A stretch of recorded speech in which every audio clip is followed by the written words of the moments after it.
Hello and welcome to Pluribus Unum's Fireside Chats. Not as good as FDR's, but hey, it's something. Now, this episode is of course going to be coming after, you know what, the big project has finally been released. A 4-hour video essay. I just want to say a couple of things before I get into the main video. For starters, I am very, very sorry about one thing, and it's the fact that there are a lot of black spaces in this video, because I didn't have enough time to finish it before the August 1st deadline, because the episode, as the description suggests, the episode was supposed to come out on the World Wide Web Day. It was a very interesting idea for the episode to come out that day, but sadly I just did not have time to finish it 100%. In fact, interesting fact, there is actually a segment in this video that is not in this video.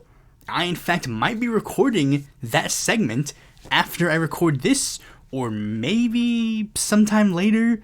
At one point, I might release that as a Patreon exclusive thing, and then maybe I might include it in, re-ups, in case I have to re-upload this, because unlike every other video that I have, this video is not saved in its entirety, because of its fucking massive time.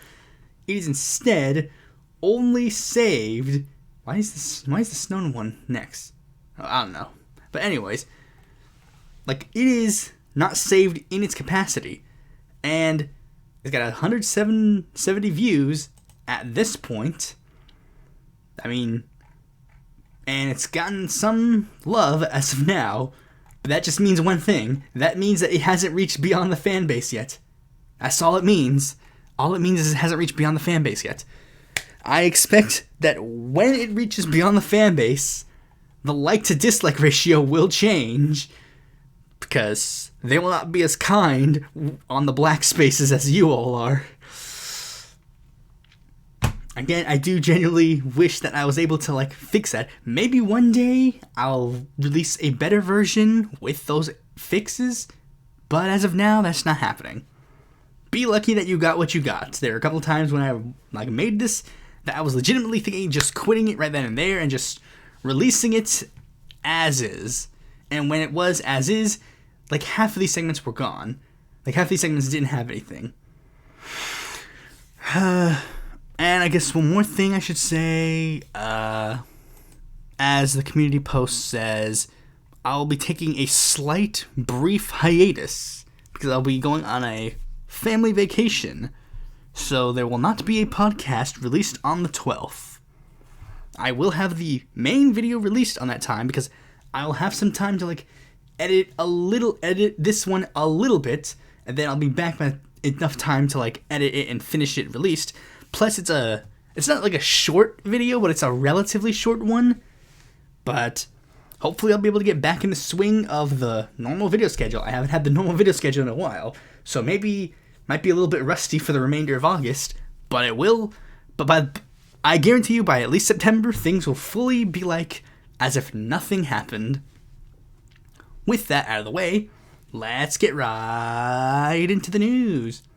First, let's talk about Israel. Oh boy.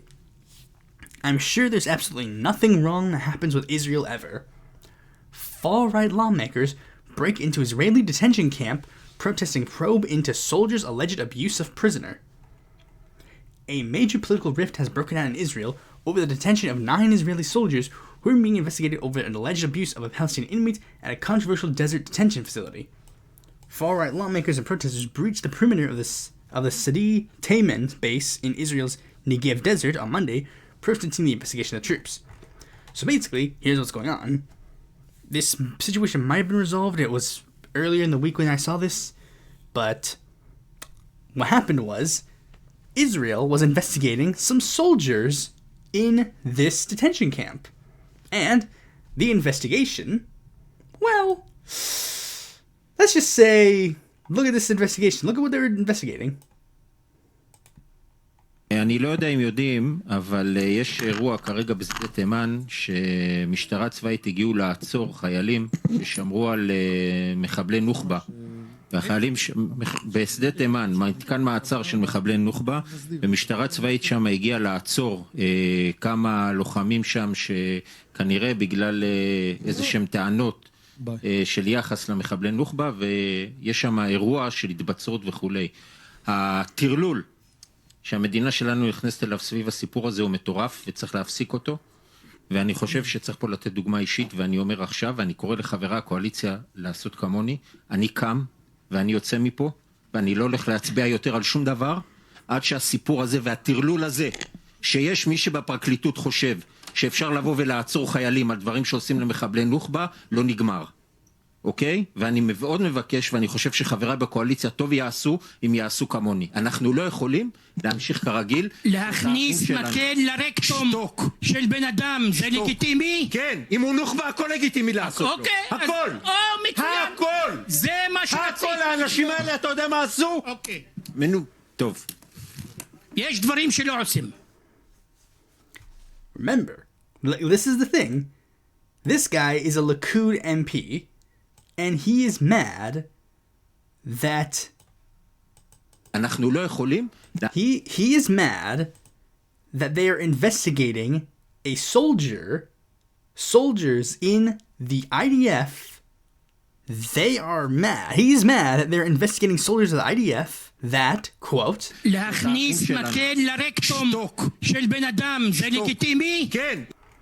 And by the way, the person that mentioned that is MK Amhed Tibi, who is a member of the Tal party, one of the two based parties in Israel.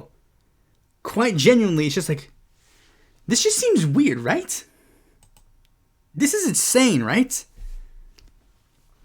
Does this not sound weird and insane? Israel is literally having a debate whether or not it is okay for soldiers to rape prisoners. That's literally the debate in Israel. And there was enough support to launch a huge rally, to the point where many people were even saying this could be borderline a coup in Israel, that the hard right was borderline going to coup the nation. There were many far-right protesters that literally went to fucking, that went to like courthouses and tried to like take it over so that they could get these soldiers out. And apparently the person that they were raping died. And it's like, and then people get surprised, like, wow, why are people so mad at Israel? It's like, really? Anyway, speaking of a country that's been having conflicts, Venezuela held their election on the 28th. And, shock of all shocks, people have some interesting discussions about it. Currently, as it says here, elected president disputed. Well, where's the dispute? Well, it really stems from a couple of things. And, first, let's just look at the results. Let's just look at the results, like, as it is. And this is where the first problem began. The first problem was that the initial results were released on the 29th. But there was a bit of a problem. They only released the results for Maduro and Gonzalez. The rest of the candidates were all lumped together. As you can see, it's changed, but they originally lumped all of them together. This is right here. Like, they had this. They had 4.6 for the rest of the candidates. But Telesur had a bit of a problem and accidentally listed this number for every single opposition candidate. So literally it was literally like Maduro's result, Gonzalez's result, 4.6, 4.6, 4.6, 4.6, 4.6, 4.6. Like, it was just a little bit of an oopsie on their part. But what are the actual results? According to this, Nicolas Maduro, according to the official results that have been released, Nicolas Maduro won 6 million votes, around 51%, like a little under 52%. Edmundo Gonzalez won like 43%, followed by the rest of the candidates not doing so hot. And that's based on 96 0.87% reporting. However, there's a bit of a problem. The Democratic Unity Platform has announced that they believe that the results are tampered with. And their vote tabulations say that they in fact won 7 million votes, almost 67%. Meanwhile, Maduro only won 30%, and shows that the remaining vote totals not that impressive. Wait, hold on. These results aren't even right. This is where I got confused. I thought these results. Why aren't these results listed in order? I should probably edit the source at one point and fix it. But like, anyways, as you can see, the rest of the results just ain't looking so good. So, who do we believe? That's the big question.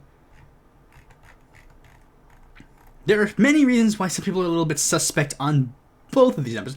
Like, me personally, I don't necessarily believe this number. And I'll just be real. Like, this could just be me, but I don't think that this... I think the problem is that the PUD went with such a massive number. Like, look at this state map. The state map has them winning every single state. That does not seem accurate. That just does not seem accurate at all. I just don't really buy it. I mean, if they simply went with like we have a 51, they have like a 40 something, it's like, then maybe. And I think to a degree, Maduro's numbers make sense given his situation that I mentioned a long time before. Let's go over it again. We'll go over it one more time for everybody who needs to understand Venezuelan elections. Let's just go over that before we get into this specific race entirely, because we need to go a lot more into this specific race. I will admit there are some elements of this specific race that I think are worth looking into. But first, let's analyze just how the election is as of now. Let's start with Hugo Chavez's first win. And I always maintain that this is a one that makes sense. See, no big issues. These are two completely brand new political parties. They don't have the viable infrastructure, really, to, like, mount viable bids. Like, completely new parties. 2000, Hugo Chavez massively changes the electoral base, and he wins a decent amount. Like, makes sense. He's riding off the wave of his last election. He really just reformed the nation. Makes sense that he won a very decent amount, right? Let me see. Which one? Does this have the first boycott? Let me check. No. Control F. Boy. No. Was it the last election that had a boycott? No, it must be a later one. One of them had a boycott. Did they not? Or is it just... Okay, let me recheck. Okay. As you can see, a bit more of a divide, but it kind of makes sense. Like, I mean, let me see. They have some controversies about some people like, I don't know. But Manuel Rosales isn't necessarily that big of a prominent political figure. His party was relatively smaller. It generally still made sense that Chavez didn't. It made sense that Chavez did well. Oh, wait, let me check. Were there people banned? Let me check. Were there any people banned? I want to see if... is this the one that people got banned, or is this... I think it might be the next one. Withdrawal process. Oh, yeah. Leo... Okay, this is one where things start looking a bit... This is where people started looking a bit more like, hold on a second. Because...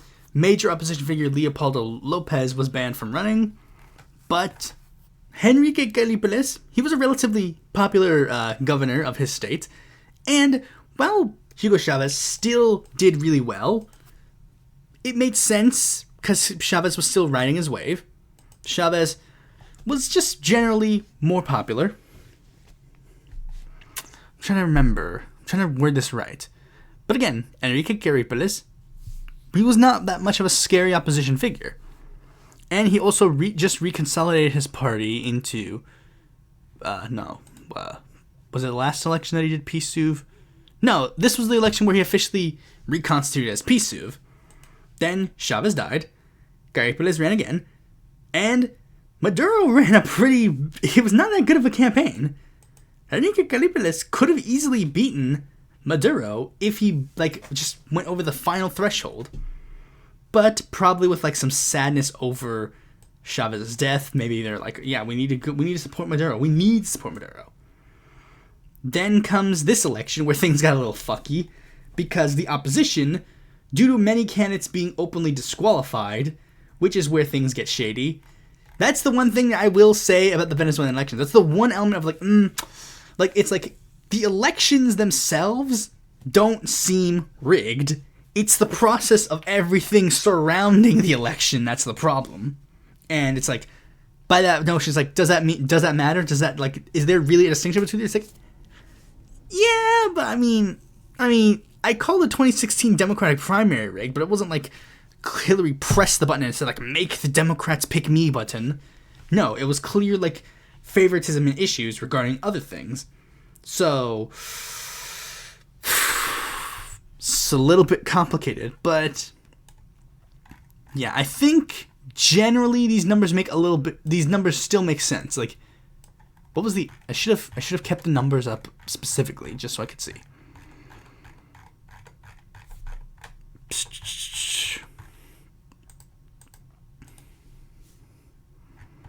Let's see results. I gotta check this again. I did prepare, but I also didn't. Okay, around a little over 6 million votes. A little bit more. I mean, a little bit more than last time. But how many people are members of PSUV? You know what? I was gonna say something, but no. There are less members of PSUV than there were people who voted for Maduro. But I guess I'll check this, even though I probably won't show anything. Yeah, it won't show anything. It makes sense. But yeah, I think generally the numbers kind of make sense. But again, I could be wrong. I could be very, very wrong. The numbers sort of make sense. I think it probably is to be fair, I think it might be because I view it as a lot of the people who are still voting for Maduro are just PSUV or Chavismo diehards. People that are gonna vote for PSUV no matter what. That's what I generally think, that due to the cult of personality surrounding Hugo Chavez and due to all this stuff, there's just not going to be... It's like how there's some people in the United States that will always vote blue no matter what. There's some people who are going to vote red no matter what. And in Venezuela, there are going to be some people who are going to vote for PSUV no matter what. And then there's some people who are going to vote for the opposition candidate no matter what. And I don't think there's that massive of a change yet. I mean, we'll get to it when we get to this part. But yeah, as we've seen, of course, some people have said that there's fraud. There's some people who've said that the one thing I can give this one is that these results are a bit more thorough. I'm trying to think of a way that they could rig the election. I'm trying to think of a way that they could rig the election. I'm trying to think of a way that... Let me see. Invalid blank votes. I think the only way that they could do it is that maybe... I think the only way they could do it is if a lot of these invalid blank votes were Gonzalez voters. Maybe.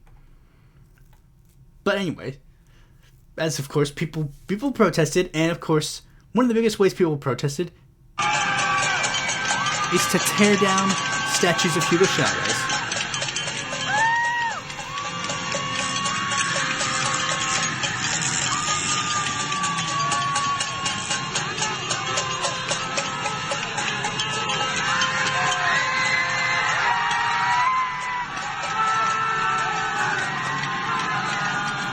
Which stinks that Chavez's legacy is going to be tainted very much by Nicolas Maduro and all the shitty things that he's done. Because I'm not defending Maduro. Fuck Maduro. I don't give a fuck about him. But it just thinks that he's going to be, his legacy's ruined by Maduro. But this is the one thing I waited on. I waited for the Carter Center to officially release a statement on the Venezuelan election. I skimmed this one, but I haven't officially read it entirely. So I'm just going to read the full thing in its entirety and react to it. Alright, here we go. Venezuela's 2024 presidential election did not meet international standards of electoral integrity and cannot be considered democratic. The Carter Center cannot verify or corroborate the results of the election declared by the National Electoral Council and the electoral authorities' failure to announce disaggregated results by polling station constituencies, a serious breach of electoral principles.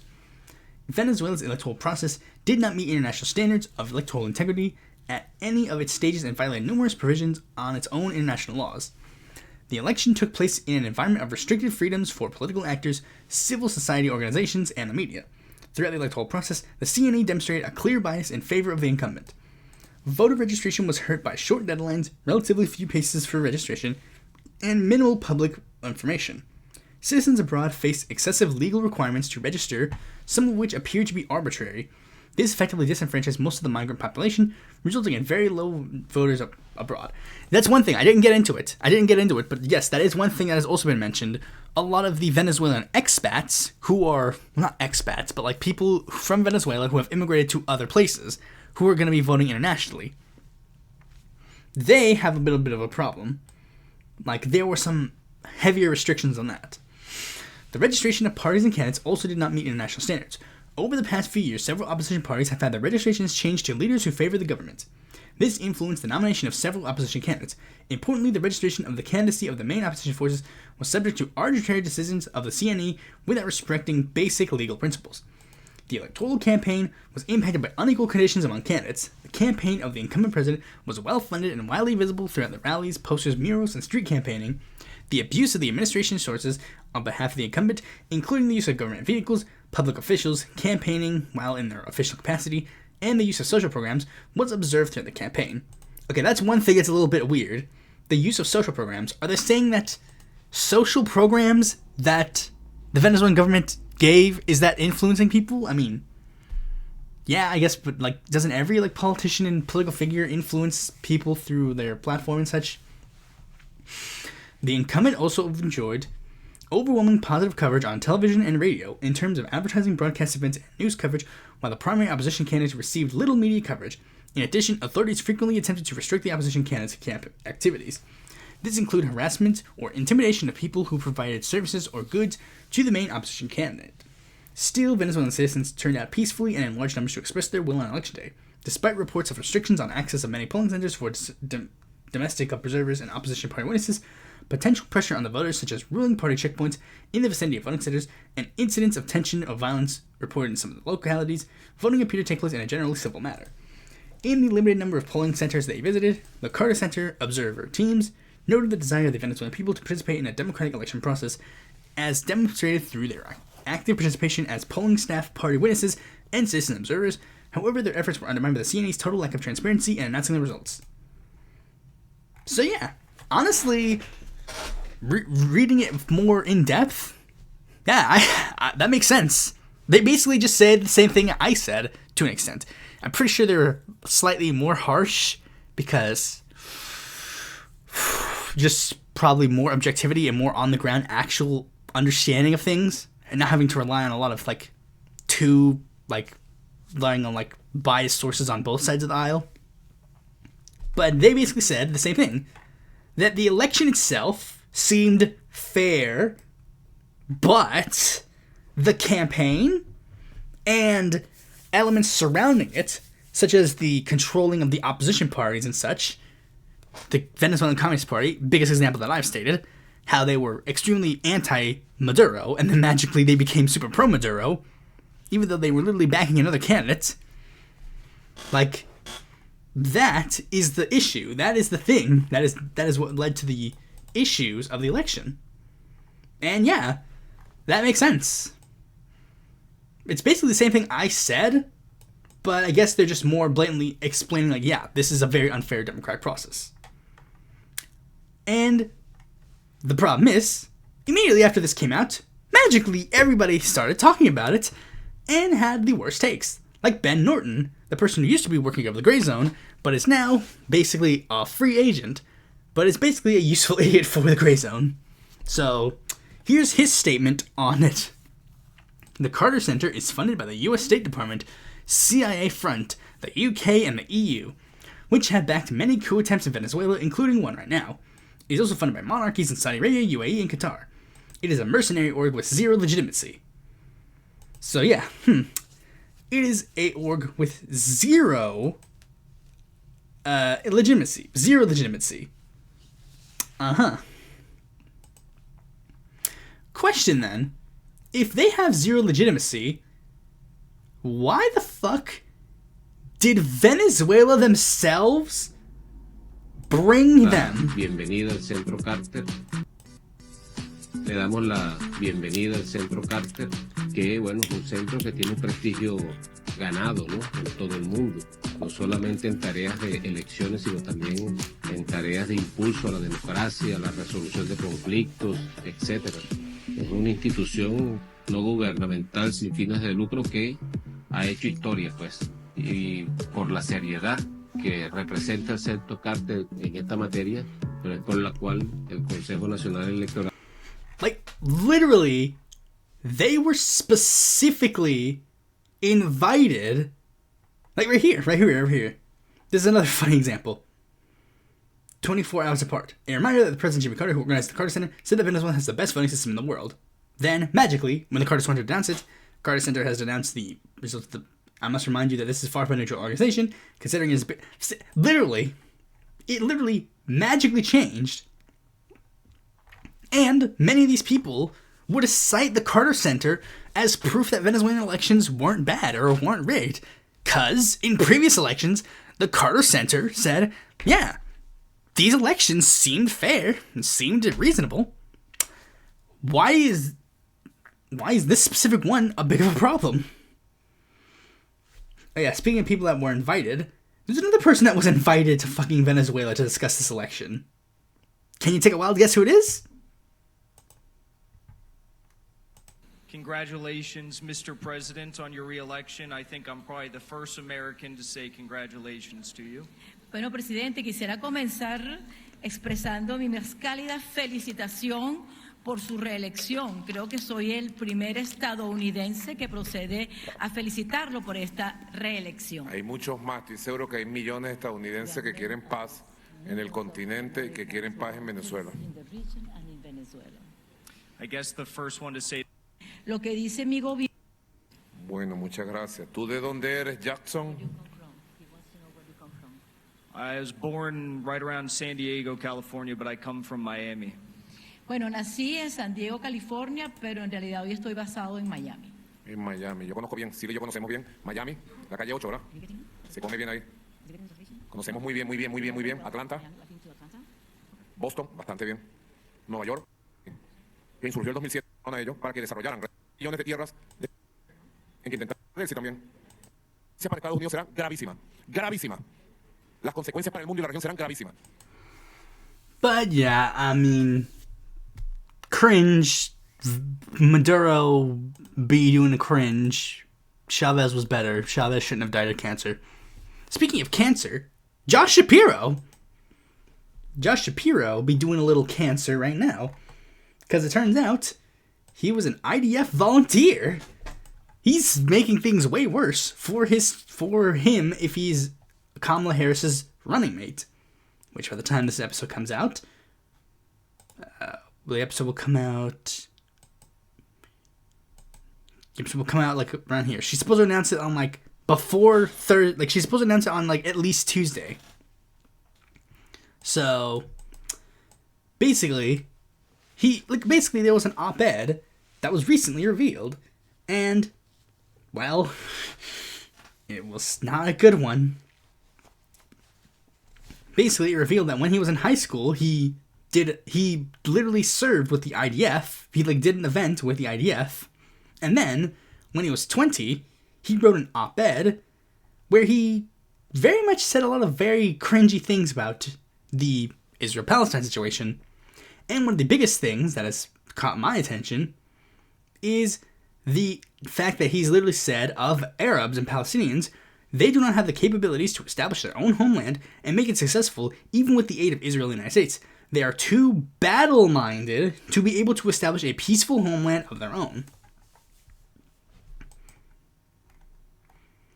Let me see. There's another one here that's like a bit more like suspect. There's another one here that's like, which one is it? It says it was something here where he said like something like fucking like way worse.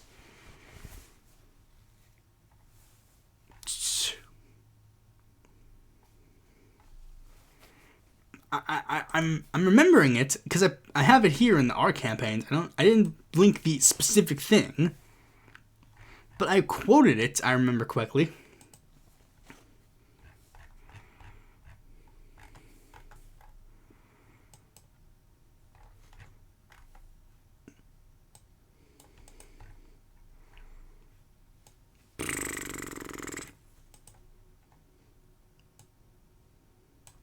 It just must have been that, like, they're too battle-minded and they don't have the capabilities. But yeah, I epically pwned these people on our campaigns, based if true. But anyways, you'll see why there's Lander there in a second. But, like, he basically is just very much making it so that this is really hard to explain, but yes, a person who is on the record of saying that they had, quote, and this is one thing that I got into the argument with those people in our campaigns. I don't understand how they cannot see this for what it is. Like, for many reasons, this is just a bad thing. Because, as it says in the article right here, Shapiro seeks to downplay his time as an IDF volunteer after college op-ed resurfaces. In the college op-ed, he described himself as a former volunteer of the IDF. And then said all this stuff. And now that he is in position of possibly getting a silver road put down for him to be the Democratic presidential nominee in 2022, like in 2032, there's a chance that if he's the VP, if he is the VP, after Kamala does this term and the next term, he is straight next in line to be the Democratic frontrunner for 2032. 2032. I don't know why I keep like saying it weird like that. 2032. But for some reason, people are not understanding that this is a bad idea. Like, a lot of people are so convinced, like, oh yeah, he'll win Pennsylvania, he'll win Pennsylvania, he'll win Pennsylvania, he'll win Pennsylvania, he'll win Pennsylvania. Like, yes, we need Pennsylvania. It's like, yes, but you also need other states as well. And Shapiro is literally the worst option of all of the Democratic, like, people left. This makes no sense. Hold on. Let me see if he shows up just with Shapiro. Okay, yeah. It's probably because I looked him up before. But hold on, let me check the Fetterman one real quick. I didn't read the Fetterman one. Let's read the Fetterman one. Fetterman advises his Harris team that Senator believes that Shapiro excessively focused on his own person. Okay, yeah. That's another part. I'll get into. Finalist. Of these finalists, Shapiro is the one that makes the least sense. I mean, okay, Mark Kelly makes the least sense objectively, but Shapiro makes the least sense if you're actually strategic. Pritzker, I don't really know about Pritzker really that well. I know that lefties are very much obsessed with Tim Walz right now. You know me, I was betting on my boy Roy Cooper, but of the Veep stakes currently, Walz is probably the best option just because he's like... The only thing I can say about Walz that isn't necessarily a big thing is that I don't think he has... Like, he has the appeal, and that's one of the big things. I can see the appeal. Like, there's one of the reasons why I didn't, like, immediately, like... I wasn't bashing Bashir a lot. I didn't bash Bashir a lot because I'm just like, yeah, I don't think Bashir... I don't see the asset of him, but I don't really see a detriment in him either. And with Roy, I felt that he was the best for everything. Because, like, he didn't lose anybody. But he also didn't really have... He had a gain in North Carolina. But he didn't really lose anybody. With Shapiro, you explicitly lose a lot of areas. You explicitly lose Michigan. If Muslim voters and Arabic voters and pro-Palestinian young people, if they don't like you, they won't vote for you. Like, I mean, that's the objective truth. Josh Shapiro, he will lose Dems the nomination. I mean, do I think any of these guys will cause them to lose the ticket? I don't know. But Shapiro will definitely cost Dems Michigan. And Dems can't afford to be losing states. They need to be afford to be gaining states. That's why I was betting on Roy. Roy didn't lose any states, gained one more. I genuinely believe if Roy Cooper was the VP nominee, he would have gotten the 2020 states plus NC. I guarantee you that would have happened. If Shapiro is nominated, they are 100% going to lose Michigan because Muslim voters will not like the fact that a literal IDF man is literally a literal IDF volunteer. They won't like that fact. And one of the things I was arguing with people with our campaign site about is the fact about that. Because a lot of people are trying to say, like, oh, we can't, like, talk about this. We can't, like, discuss this. Josh Shapiro was only 20 when he made that. Come on. If we base things on what people said when they were 20, then no one would be able to win. It's like, guys, that's a vastly, like, I know why people were saying this, because they were just edgelords that want to, like, not be able to be canceled for any of the things that they say.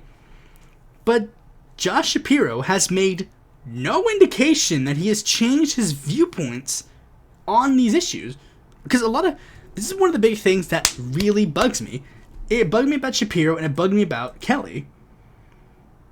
Like when Shapiro, the first thing that made me notice was his stance on school choice. Like during his administration, he helped try to pass a Republican-led school choice proposal that would have distributed $100 million for private tuition as opposed to public school. Would take $100 million from public school, put it into private schools. But then, magically, ring ring, hello, it's time to be Democrat and VP nominee, possibly? All of a sudden, now Josh Shapiro is he's like, I love the public school system. I will gladly support the public school system no matter what. And in that same vein, he has had a long political career up to this choice. He first ran for House of Representatives in Pennsylvania in District 153. Why didn't he bring up his controversial comments about Arabs in this election? Why didn't he bring it up when he became Montgomery County Board of Commissioners? Why didn't he bring it up when he became Attorney General? Why didn't he bring it up when he became governor? Why is he only bringing up these issues and discussing them now? And keep in mind, when he brings them up to discuss them, he doesn't apologize for any of the things that he says. He does not state any differences. Like, all he says is, I was 20, and has tried to shift the goalpost. I've said for years before October 7th that I favor a two-state solution. Okay, but that does not contradict anything that you said. Your essay doesn't say that you don't believe in a two-state solution. You said that you don't believe that Palestinians have the brain capacity to believe in a two-state solution. You're trying to do, like, brain scanning to figure out that is the case. That is the problem that you said. Your problem is not that you believe that the two-state solution is a bad idea. Your blame was that you didn't believe that the inferiors would support a two-state solution as well. That was your problem. And it's the same thing, because I've seen some people talk about this. In 2011, he praised Netanyahu openly in a speech where Netanyahu openly said that a UN resolution explicitly told Israel, get out of occupied Palestinian territory. He said, no, we're not going to do that. And he praised it as finest fact speeches ever. Peace must precede a Palestinian state. Like, he can praise that all day long up to that point. But now that he's in a position where he could potentially be top of the Democratic Party, now all of a sudden, oh, well, I disagree with Netanyahu. I believe that Netanyahu's a bad leader for Israel. Same thing with school choice. Magically, he just magically changes his mind on his stances. It's the same thing with fucking Kelly. When he was like, oh, I hate the PRO Act. Then magically he's like, oh, you see, I'm actually one of the biggest supporters of the PRO Act. Why didn't I spend any time voting on it in this year? And why was I literally being the only senator that was a holdout for it? Pfft, doesn't matter. But it's the same thing with Shapiro. Oh, when nobody's paying attention to me, I'll say all this stuff I want. Oh, Arabs are bad, and yucky and gross. Oh, I think Netanyahu's one of the greatest leaders of all time, blah, blah, blah, blah, blah. Oh, I believe that private schools should overtake public schools. But now that he's on this coveted list, now all of a sudden, he's got to change his tune. All of a sudden, he's changed. He's flip-flopped. All of a sudden, he's flip-flopped. And Fetterman himself has even acknowledged this. He said it right here. Senator believes that Shapiro is excessively focused on his own personal ambitions. His reservations on Pat Shapiro, blah, blah, blah. Like, to be fair, like, it seems like Fetterman also is just doing it because he's, like, kind of, like, on the opposite side of the aisle of Shapiro. Because it seems like, from this angle, like, Shapiro, he's the Democrat that learns how to play ball. Meanwhile, Fetterman, allegedly, is supposed to be one of the outsiders. That's allegedly what he's supposed to be. But Shapiro is one of the candidates, one of the Democrats that kind of, like, plays ball and plays around. Like Fetterman, remember, he was the lieutenant governor with Tom Wolfe, and if I remember correctly, Fetterman was at one point considered a potential candidate for the governorship. And that's the thing. There's clearly some other biases around here, but he's got a point. Shapiro's only in it for himself. He doesn't give a shit about you. He doesn't give a shit about anything. He just wants to be 2023. He just wants to be 2032. Why do I keep messing it up? He wants to be the 2032 Democratic presidential nominee. That's what he wants. And that's all he cares about. He's in it for his own game. And that's why he's magically changing his stances on these issues. Judge a man based on what he does when no one is looking. And if we were to do that, Josh Shapiro should be nowhere close to the presidency. Not even remotely. Not even remotely. Like I said, I wanted Roy, but of the finalists, Tim Walz is the one that makes the most sense ideologically. And the reason why I had Brad Lander there is because I wanted to bring this to attention. Because apparently, because a thing is, recently, randomly, they also released a letter from him. And the letter from him is literally quite the opposite. Rather than being openly anti-Arab and openly, like, anti-Palestinian, he literally wrote a letter where he expressed disagreement and hatred towards towards a Jewish newspaper that was openly anti-Arab and anti-Palestinian. Yeah, it's pretty cool. But anyways, with that out of the way, let's move on to the main topic of this video, but I gotta do one thing first, just to get one thing clear for all the people who are newish to my channel. This is gonna be somewhat useful. Oh yeah, for those who don't know, I have a Discord server, but it's hidden from you now. Haha, you have to pay money to get into it now. But anyways, I just wanted to show off some political tests that I took, because I took some political tests just so people understand ideologically if the fucking, like, thing on the front didn't tip you off. I took some political tests for this one because I'm taking a political test in this episode as well. So just to get some quick understandings for those who don't know. Political compass, economic left-right, negative 9.13, social libertarian 7.74. Left values, democratic socialism. 8 values, libertarian socialism. and doesn't value 21st century socialism. All right, so with this one, we're going to go over the Spekr test.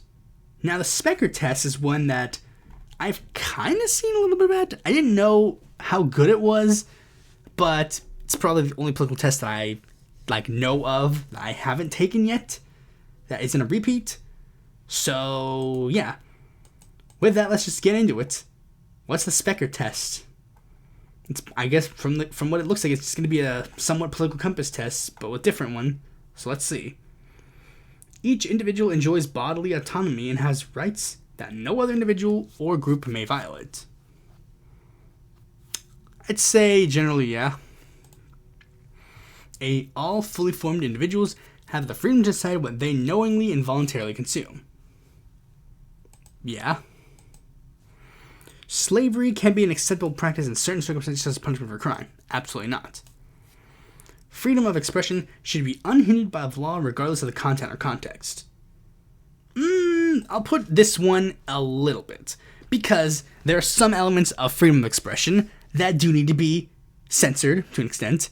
Like, does a terrorist group have the freedom to go into a crowd of people and, proselytize of their message?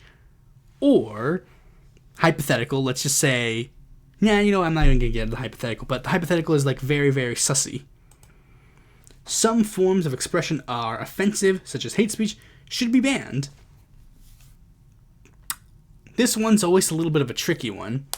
I think at some level there needs to be some restrictions on hate speech, but how far? I don't know. I'll leave it in the middle. Political authorities need to control communication to prevent the spread of ideas that threaten society. Again, this is a little bit tricky. Because on some end, it's to what extent? That's the one problem. To what extent do they control it? Guess for this one, I'll have to also go in the middle. Provision of the internet should be monopolized by political authorities and made available free of charge. Generally, yeah, I believe that the internet should be free of charge. But political authorities, that's a tricky one. Might put slight agree. People should be free to engage or abstain from religious activities that do not violate the rights of others. Absolutely. Blasphemy laws should be brought back. Nope. The law should neither favor nor aggress against any particular religion, culture, or creed. Yes. In the interest of equality, religious organizations should not be exempt from paying their fair share. Broadly, yeah. It is valid to say that if you have nothing to fear, you should have nothing to hide. No. Transparency is vital to ensuring the accountability of institutions, political or otherwise. Yes. The surveillance powers of the political authorities should be expanded to combat terrorism or other threats. No. Generally, no. I think there's some elements where it's fine, but generally, I would say no. People should be secure in their persons, homes, properties, and communications. Yeah. To solve crimes, the police need the power to conduct their affairs without the consent of a warrant. No. Sexual orientation, preference, and gender should have no impact on the treatment of individuals by the law. Correct. Political authorities should have the power to define, license, or restrict personal relationships. No. Wait.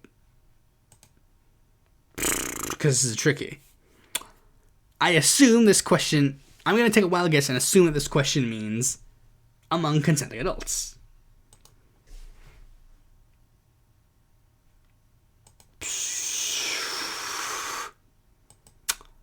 I'm gonna put this one just based on you know the reason why I'm going up a little bit. You know the reason why. I don't need to say it, but just based on that one restriction, we're all gonna have to. Okay, well, the one or two restrictions. We'll go with the 1, 2, or 3. What's it called? I guess I'll just say this. My philosophy of relationships are no cars, no children, no animals, no rape, and the S means something. I don't remember what it means. Consenting adults should be free to choose their own sexual practices and personal relationships. Absolutely. Access to abortion should be regulated by law in order to reduce or eliminate the practice. No. The scope of criminal law should be limited to the violation of the rights of others through force or fraud. Generally, yeah. If it's harming other people, then yes, there is a big of a problem. It is valid to say that when there is no victim, no crime has been committed.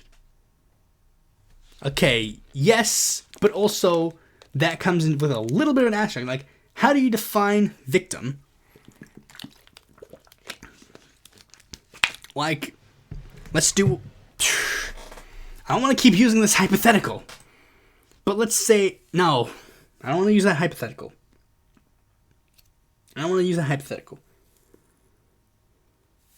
Because let's just say there's some crimes where some people will claim there is no victim, but yet there is a victim. But, yeah, generally, if there is no victim, then no crime has been committed. Certain medicinal and recreational drugs are dangerous to society and should remain illegal.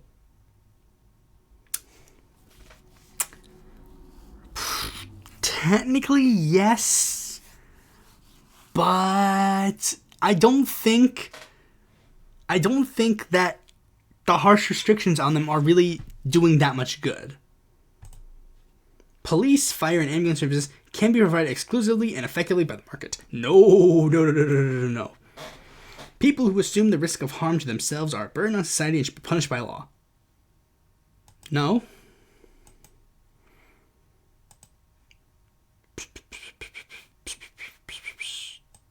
Generally, no. Restitution should be paid to victims or families at the expense of the criminal or negligent wrongdoer.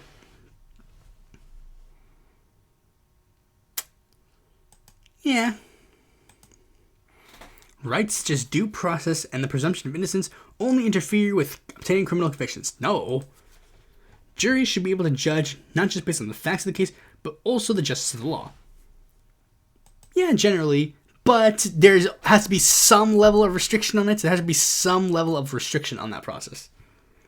Free market dispute resolution is ineffective and thus requires a system of justice funded through political means. Free market dispute resolution is ineffective and thus requires a system of justice funded. Yeah.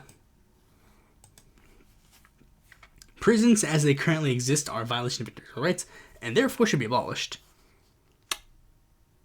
Technically, yes, but also I don't think they should be abolished necessarily. I see I went up on that. I say I went up on the scale. I'm gonna get one where I have the question, but also the full chart in there. You're not going up.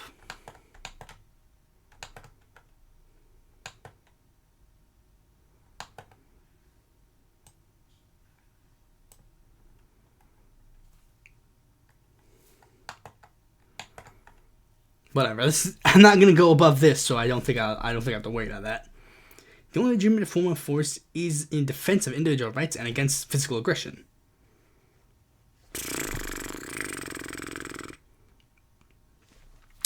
The only legitimate use of force is in defense of individual rights and against physical aggression. I'll put neutral. I don't understand the question. All people have the right to self-defense, and they may agree to be aided by any other individual group. Generally, yes. Do they have... I guess, yeah. Individuals do not have the right to possess firearms, and it should be made difficult to or impossible to... No. There are still question individual restrictions, which is why I put this one, but yeah, generally people should have the right to own a firearm, if they need to. People who use violence to defend themselves from physical aggressions should be prosecuted. No? Like, I mean, if you're defending yourself, then no. But Kyle Rittenhouse was defending himself, so he should be punished. Property owners should be free to set the rules regarding the presence of weapons on their own property. I mean, yes.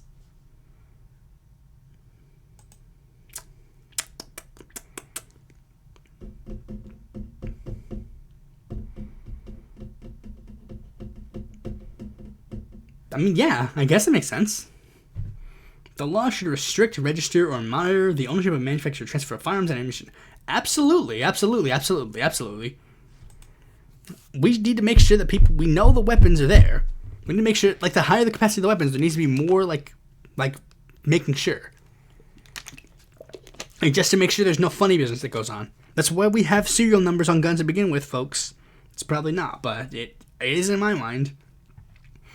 Ensuring individuals have respect for property rights is fundamental in maintaining a free or proper society. No. All forms of property contracts should be regulated and enforced by some kind of political authority. Generally, yes. I mean, yeah, I guess. People have the right to control and enjoy their property so long as their choices do not infringe on the rights of others. Yeah.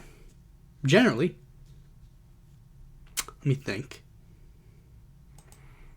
Because it's like, that's one of the things. Like, that's one of the things about the political tests that are always confusing. It's like, based on the element of the question, yes. But it's like, are we talking about, like, in my ideal society? Because in my ideal society, I'm not necessarily, like, the biggest 100% like support of, like, oh, private property rights. But, like,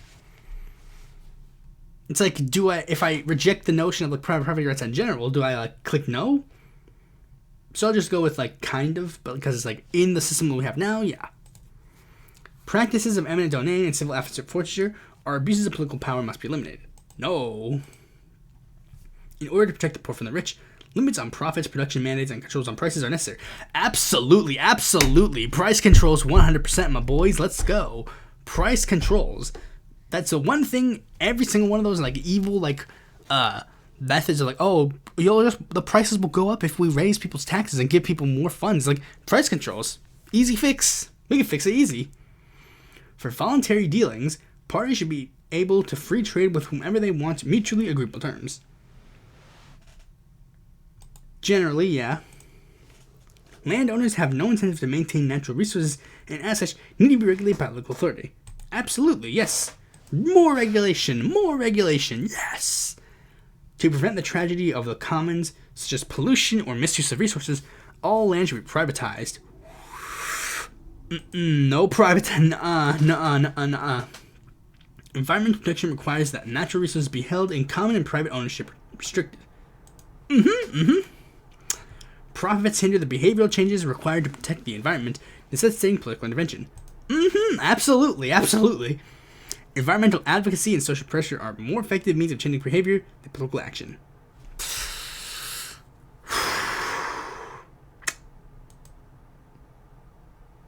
Okay, so then, yeah.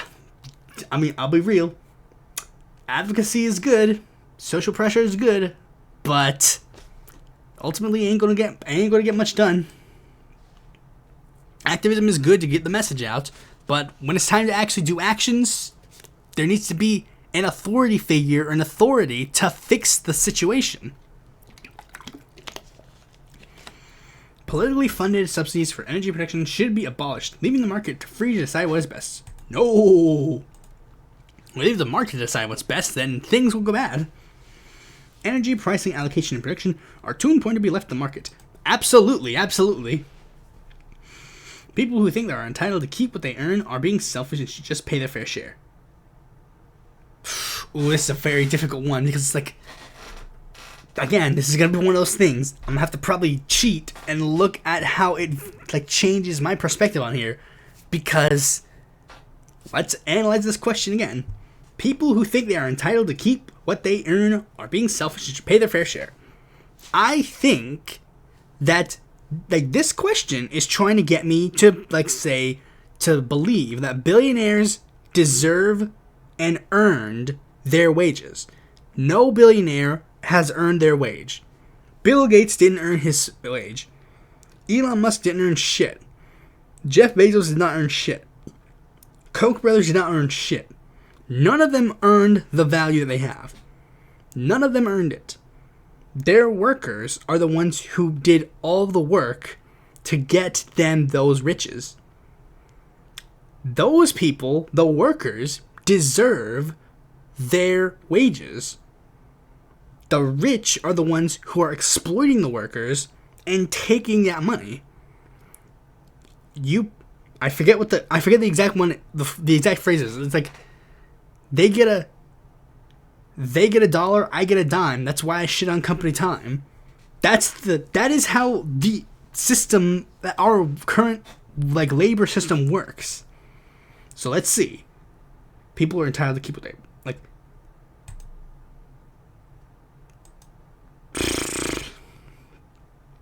I'll just put slightly agree then, because it's a little bit of a confusing thing. It's valid to say that contributing our fair share is the price we must pay for civilization. Yes, generally, the society is like a welfare state. We all pay in and we all get something in return. Just some people deserve to pay more. The budgets of political authority should be balanced by curbing the expenditure and not by raising revenues. Budgets by political authority should be balanced by curbing expenditures and not raising revenues.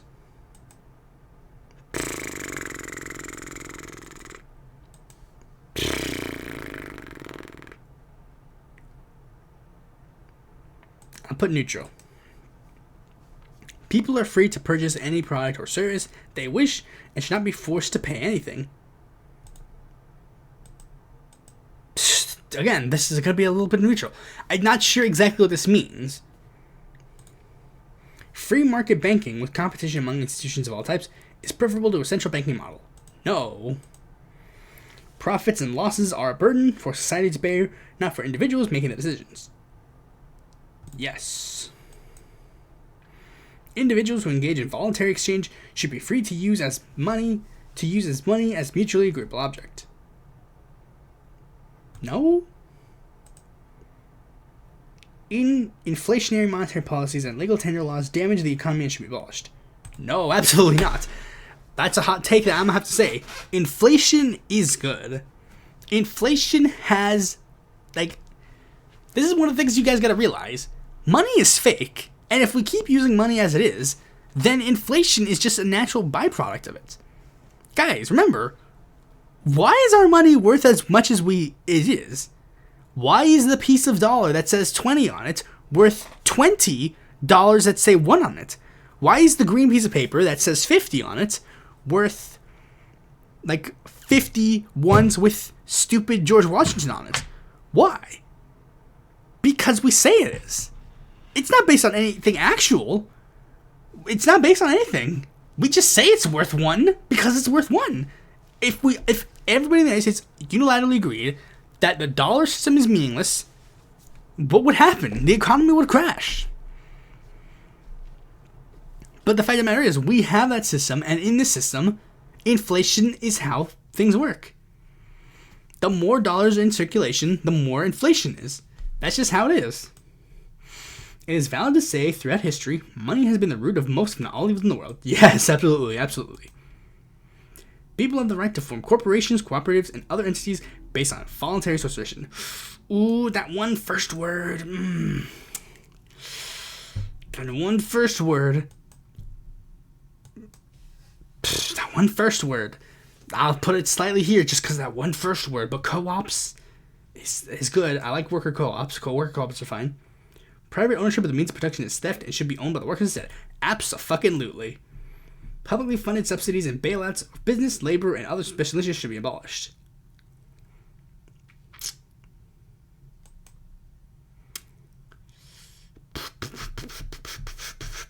It's a bit of a tricky one. Bail out of business. Yes, it's bad. I'll put slightly... I'll put neutral. Again, it's a little bit difficult. Politically created entities should be able to compete with private enterprises in any industry.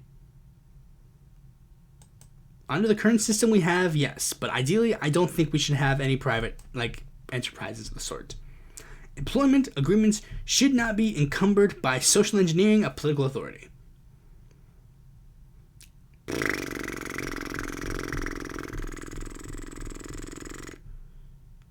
Let me check what this means. I guess this means no union busting? Employees and employees should be required by law to bargain with each other through a labor union. Absolutely, absolutely. Membership in the labor union should be a requirement for obtaining... Yes. Compulsory arbitration and bargaining are necessary to ensure that bosses do not exploit the workers. Yes. I don't know what the word arbitration means, but I know that it's like a tussle, an argument or something. Provision of education should be monopolized by political authorities and made available free of charge. Yes, absolutely. Free education for all. Free market education achieves great quality. No. The education of children is the sole financial responsibility of the parents or guardians, not the some political authority. No.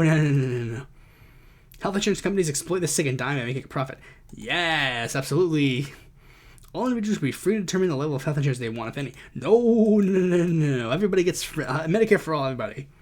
Healthcare is too important to be controlled by political action and should be therefore promoted by the market. No. Society has a vested interest in preventing the loss of life. Therefore, suicide and euthanasia should be illegal. I agree that ideally we should live in a society that does not have, like, that kind of stuff. But, like, I don't think we can criminalize the idea of suicide. It's a little bit tricky.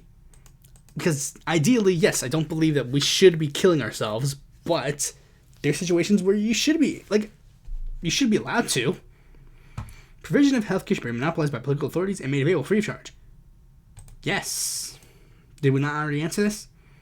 Not all individuals will take responsibility for planning their retirement, and therefore an age pension should be provided. Absolutely, age pension for all. Public funded welfare should be replaced with no replacement for any sort of welfare state. Most people will not voluntarily help the poor. Absolutely. That's the thing that I've always been confused about. Because libertarians complain and bitch and moan. They're always like, oh, we would give him, like, Daryl Perry, Daryl Perry, Libertarian Party Convention. Remember, 2016 Libertarian Party Convention. It's funny. Daryl Perry literally said, like, raise your hand if you guys love grandmas. Raise your hand if you would feed grandmas. I didn't see a single person who said no.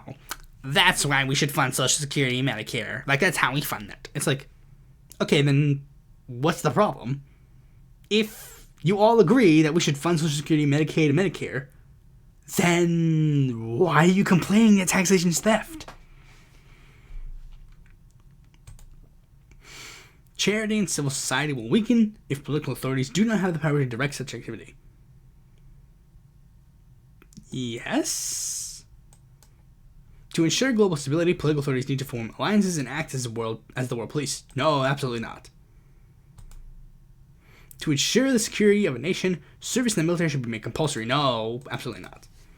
There is no such thing as inalienable rights, and they can be suspended during times of war crisis. Absolutely not. Intelligence agencies would not be affected if they were subject to oversight and transparency. Absolutely not. Laws that create political secrets, which prevent society from knowing the truth, should be abolished. Generally, yes. I think there are technically some things, yes, we should probably keep some things secret, but overall, I think there should be a lot of transparency. Foreign policy should seek to keep a nation in a position of strength relative to other nations. Nope. Foreign policy should favor defense against attack from abroad and avoid diplomatic entanglements. Broadly, yes. Foreign interventions, including military and economic aid, are necessary for preserving the security of our nation. No, because of the economic aid. I think economic aid is useful. All people have the right to resist tyranny and defend themselves from their rights and the rights of others. Yes. To increase wealth and reduce poverty, all impediments of free trade should be abolished. No, that's not going to do anything about that. Political freedom and escape from tyranny requires that individuals not be prevented from crossing political borders. Absolutely. Trade is too important to go unregulated and should be restricted by some kind of political authority. Yes. Economic freedom demands that unstructured movement of humans as well as financial capital across political borders. No. I don't think that economic freedom does not necessarily translate to anything remotely good. Like, it's the thing. These so-called things that in the past, like, oh, economic freedom, it's like, that hasn't done anything. That's made things worse. Economic freedom means jack shit when corporations literally will just sell their whole companies to Mexico.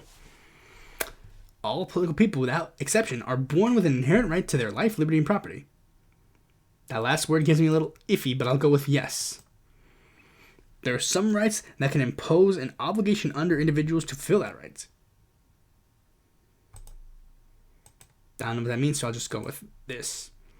Laws should neither deny or abridge human rights based upon their biological characteristics or personal preferences. Absolutely. Private organizations can set standards of association, and individuals can respond with ostracism and boycotts.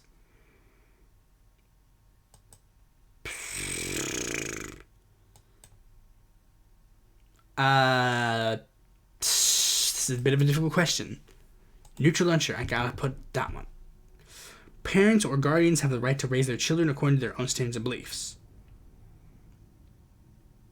Technically, yes, but it's a little bit of a tricky subject. What if parents should be able to abuse and neglect their children without fear of intervention from anybody? Absolutely not. Without the state to protect society from the violence of human nature, there would be chaos and disorder. Absolutely. It is the right of every individual to resist tyranny and abolish it, replacing it with a system that respects individual rights. Yes. The state and its inherently immoral institution should be torn down as soon as possible. No. And okay. Close my eyes and 3, 2, 1. Economic 75, cultural 63. You were spec'd as a libertarian socialist. You support light restrictions on cultural freedom and heavy restrictions on economic freedom. You oppose most private property rights as well as the abolition of the state. What is this Discover More tab? Okay, I guess we'll just take a little read of libertarian socialism. What do they define it as? Libertarian socialism is a political ideology advocating only minimal state intervention with the lives of citizens, coupled with an economic system which advocates for the means of production, distribution, and exchange to be owned or regulated by the community as a whole. The philosophy maintains full respect for personal liberty, however it is skeptical or fully against private property, arguing that neither claiming nor mixing one's labor with natural resources is enough to generate full private property rights and maintain the natural resources such as land, oil, gold, vegetation, blah, blah, blah. Libertarian socialists advocate for decentralized structures based on direct democracy and federal or confederal associations such as libertarian municipalism. Alright, that's good. Alright, it didn't even save the results, so yeah. Pretty much all I gotta say about that. Thanks for watching this video. Be sure to like, comment, share, subscribe, and click that bell to be notified when a future video when it comes out. And if you want more content from me, you can go to my website, follow me on Twitter, join my Discord, or consider supporting my Patreon. I guess technically all those things are meaningless. So, see you when the next episode comes out.